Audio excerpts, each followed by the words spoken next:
caso a terra do nosso Brasil inteiro, é do índio. Porque quando chegaram aqui, quem estava aqui? Os indígenas.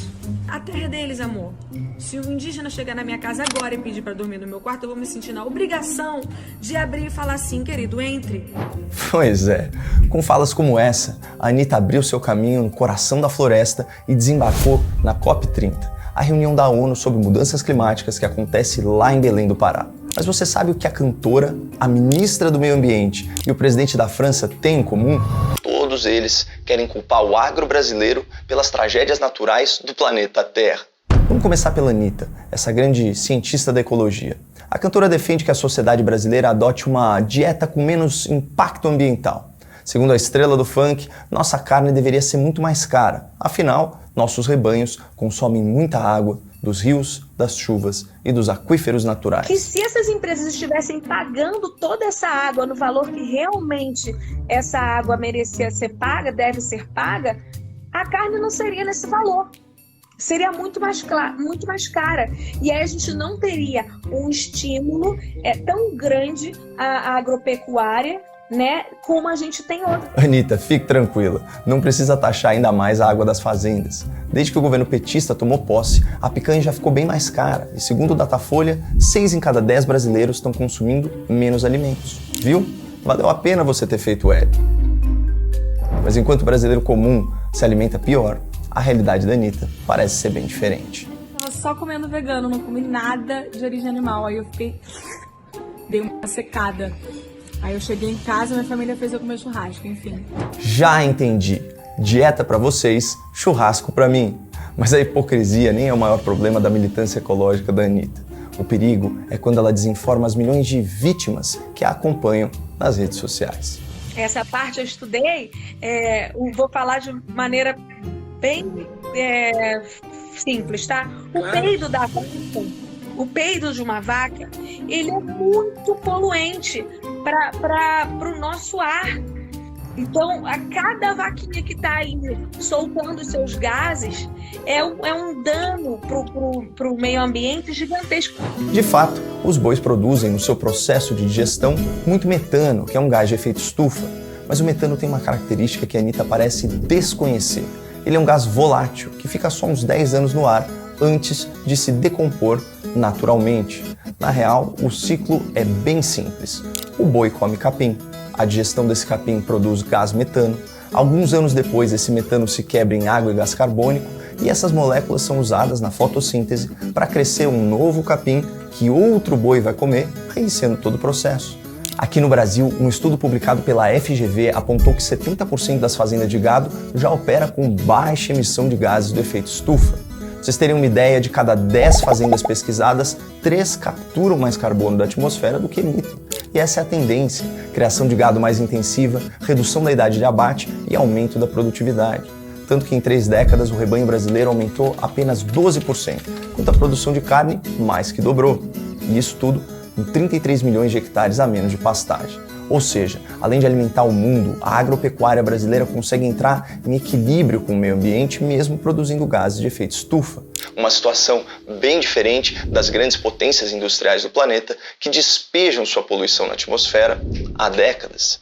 Como ensina o cientista Miles Allen, professor de Oxford e um dos maiores especialistas no tema, quando o assunto é aquecimento global, o problema principal são os combustíveis fósseis, não o biometano dos rebanhos. E é aqui que a desinformação propagada de forma ingênua pela Anitta encontra sua origem geopolítica. Não é estranho que, de repente, do nada, o grande vilão do meio ambiente seja o agro das nações em desenvolvimento e não mais a indústria dos países desenvolvidos? A Brasil Paralelo explorou esse tema em seu recente especial sobre a hipocrisia climática. E a partir daí, o problema não é mais a energia e a indústria dos ricos, mas a produção agrícola e pecuária dos pobres. Em vez de negociar como um conjunto de países ricos deve ficar com a maior parte da conta, a gente agora negocia como essa conta, que não foi paga por eles, vai ser transferida para os países mais pobres. Então o que nós vamos ver e hospedar no Brasil na COP30, pelo que tudo indica, será uma negociação sobre como tratar a agricultura em uma agenda climática que estabelece restrições, obrigações e punições do agricultor ou do pecuarista. que quando usa a terra para produzir o alimento que garante a alimentação e a segurança alimentar do mundo, passou a ser, de repente, uma ameaça existencial à terra. E essa agenda da culpa ambiental, que visa responsabilizar o produtor rural brasileiro pelas mudanças do clima no mundo, já está a pleno vapor. Vejam essa fala absurda do presidente francês sobre o uso da terra no Brasil. Sim, ele mesmo, Emmanuel Macron, o arqui-inimigo do agro, fotografado em cenas de lua de mel com Lula na selva amazônica. Continuar a depender da soja brasileira seria o mesmo que apoiar o desmatamento da Amazônia.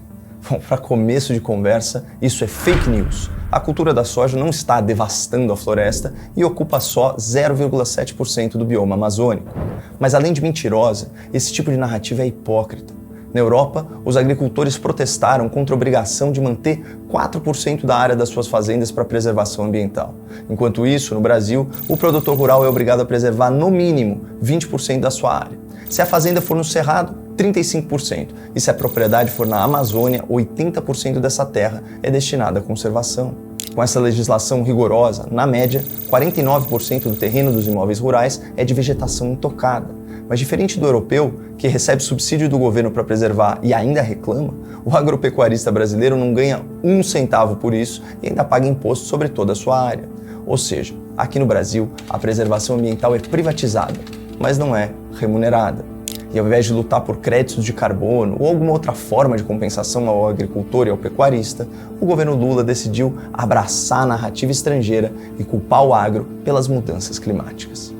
E o Brasil passa a ser o país da agricultura de baixo carbono. E o governo vai apostar nessa transição para que a gente tire o agronegócio brasileiro da condição de agronegócio. Na COP30, Lula e Marina Silva apresentarão ao mundo o seu Plano Clima, um conjunto de compromissos e metas ambientais que, se forem implementadas, representarão um verdadeiro retrocesso socioeconômico para o país sem a menor fundamentação científica. Mas a forma como o governo federal pretende implementar os programas que, em teoria, irão atingir esses resultados e não serão atingidos, eu repito, uma delas é a redução da emissão de gases de efeito estufa da agropecuária em 50%, enquanto que os outros setores terão autorização para continuar aumentando suas emissões.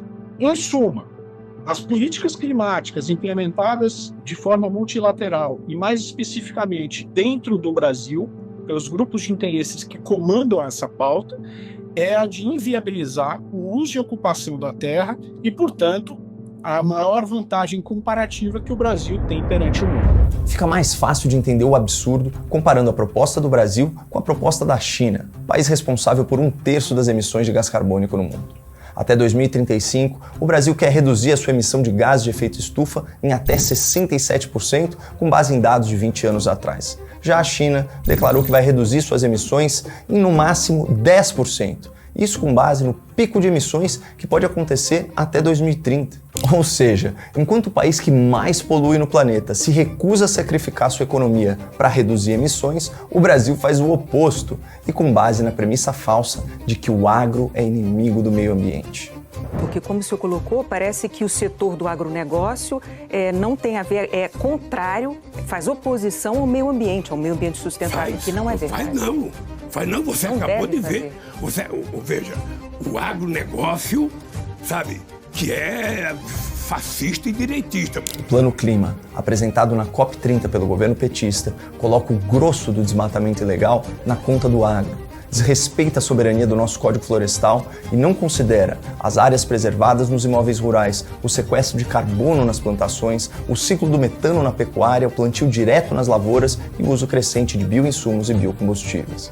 Por isso, eu peço a sua ajuda para combater a desinformação que alimenta esse tipo de política ideológica. Se você é contra a demonização do agro e a favor do desenvolvimento sustentável do Brasil, compartilhe esse vídeo nas suas redes e envie esse conteúdo nos seus grupos de WhatsApp. Um forte abraço a todos os produtores rurais do país e que Deus abençoe quem se dedica a alimentar a humanidade.